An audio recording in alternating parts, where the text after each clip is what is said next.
Savings ಮಾಡಬೇಕು ಅನ್ನೋದು ಪ್ರತಿಯೊಬ್ಬರ ಒಂದು ಕನಸು.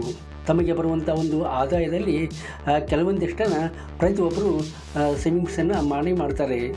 ಬ್ಯಾಂಕ್ನಲ್ಲಿ ಇಟ್ಟಿರ್ತಾರೆ, ಫಿಕ್ಸ್ ಡಿಪಾಸಿಟ್ ಮಾಡಿರ್ತಾರೆ, ಇಲ್ಲ ಗೋಲ್ಡ್ನಲ್ಲಿ ಇನ್ವೆಸ್ಟ್ ಮಾಡಿರ್ತಾರೆ, ಭೂಮಿಯಲ್ಲಿ ಇನ್ವೆಸ್ಟ್ ಮಾಡಿರ್ತಾರೆ, ಬಾಂಡು, ಡಿಬೆಂಚರು, ಇನ್ನೂ ಹಲವಾರು ಕಡೆಗಳಲ್ಲಿ ತಮ್ಮ ಹಣವನ್ನು ಇನ್ವೆಸ್ಟ್ ಮಾಡಿರ್ತಾರೆ. ಆದರೆ ಸ್ಟಾಕ್ ಮಾರ್ಕೆಟಲ್ಲಿ ಇನ್ವೆಸ್ಟ್ ಮಾಡುವುದಕ್ಕೆ ಹೆದರ್ತಾರೆ. ಯಾಕೆಂದರೆ ಅವರಿಗೆ ಅದರ ಬಗ್ಗೆ ಮಾಹಿತಿ ಇರುವುದಿಲ್ಲ. ಮಾಹಿತಿ ಇಲ್ಲದೆ ಸ್ಟಾಕ್ ಮಾರ್ಕೆಟ್ನಲ್ಲಿ ಹೂಡಿಕೆ ಮಾಡಿದರೆ ಅದರಿಂದ ನಷ್ಟ ಆಗುವುದು ಗ್ಯಾರಂಟಿ. ಹೀಗಾಗಿ ಅಲ್ಲಿ ಹೂಡಿಕೆ ಮಾಡಲು ಮುಂದೆ ಬರುವುದು ಬಹಳ ಕಡಿಮೆ. ಇದನ್ನು ಅರಿತುಕೊಂಡಂಥ ಒಂದು ಸರ್ಕಾರ AMC ಅಸೆಟ್ ಮ್ಯಾನೇಜ್ಮೆಂಟ್ ಕಂಪ್ನಿಗಳಿಗೆ ಪರವಾನಗಿ ಕೊಟ್ಟು ಜನರ ಪರವಾಗಿ, ಅಂದರೆ ಯಾರಿಗೆ ಷೇರು ಮಾರುಕಟ್ಟೆಯಲ್ಲಿ ಅಷ್ಟೊಂದು ಜ್ಞಾನ ಇರುವುದಿಲ್ಲ ಮತ್ತು ಅವರಿಗೆ ಹೂಡಿಕೆ ಮಾಡಬೇಕು ಅಂತ ಬಯಸ್ತಾರೆ, ಇಷ್ಟ ಇರುತ್ತೆ, ಅಂಥವರ ಪರವಾಗಿ ಇನ್ವೆಸ್ಟ್ ಮಾಡಲು AMC ಕಂಪನಿಗಳಿಗೆ ಅವಕಾಶ ನೀಡಿದೆ. ಇವು ಮ್ಯೂಚುವಲ್ ಫಂಡ್ ಅನ್ನುವಂಥ ಒಂದು ಹೆಸರಲ್ಲಿ ಇನ್ವೆಸ್ಟ್ ಮಾಡಲು ಬಯಸುವ ಜನರಿಂದ ದುಡ್ಡನ್ನು ಸ್ವೀಕರಿಸಿ ಅದನ್ನು ಅವರ ಇಷ್ಟದಂತೆ ಷೇರು ಮಾರುಕಟ್ಟೆಯಲ್ಲಿ, ಗೋಲ್ಡ್ನಲ್ಲಿ, ಬಾಂಡ್ನಲ್ಲಿ, ಇನ್ನೂ ಹಲವಾರು ಕಡೆಗಳಲ್ಲಿ ಇನ್ವೆಸ್ಟ್ ಮಾಡ್ತಾರೆ. ಅವರ ಇಷ್ಟದಂತೆ, ಅಂದರೆ ಹಣವನ್ನು ಯಾರು ಹೂಡಿಕೆ ಮಾಡ್ತಾರೋ ಅವರ ಇಷ್ಟದಂತೆ, ಅಂದರೆ ಹೆಚ್ಚಿನ ಲಾಭಾಂಶ ತರುವಲ್ಲಿ ಇನ್ವೆಸ್ಟ್ ಮಾಡಬೇಕು ಅಂದರೆ ಅಲ್ಲಿ ಇನ್ವೆಸ್ಟ್ ಮಾಡ್ತಾರೆ. ಇನ್ನೂ ಕಡಿಮೆ ಲಾಭ ಬಂದರೂ ಪರವಾಗಿಲ್ಲ, ನನ್ನ ಹಣಕ್ಕೆ ತೊಂದರೆ ಆಗಬಾರ್ದು, ಅಂದರೆ ನನ್ನ ದುಡ್ಡು ನಷ್ಟ ಆಗಬಾರ್ದು ಅಂಥ ಕಡೆ ಇನ್ವೆಸ್ಟ್ ಮಾಡಬೇಕು ಅಂತಂದರೆ ಅಂಥ ಕಡೆ ಸಹಿತ ಇನ್ವೆಸ್ಟ್ ಮಾಡುತ್ತದೆ.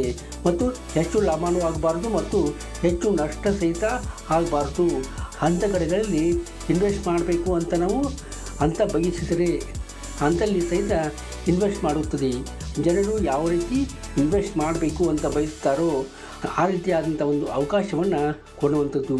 ಇಲ್ಲಿ ಯಾರೂ ಭಯ ಪಡುವಂಥ ಒಂದು ಅಗತ್ಯ ಇಲ್ಲ. ತಮ್ಮ ಹಣಕ್ಕೆ ಯಾವುದೇ ತರಹದಂಥ ಒಂದು ತೊಂದರೆ ಆಗುವುದಿಲ್ಲ. ತಮ್ಮ ಹಣವನ್ನು ಯಾರೂ ಅದನ್ನು ತೋರಿಸಿಕೊಂಡು ಹೋಗೋದಕ್ಕೆ ಆಗೋದಿಲ್ಲ.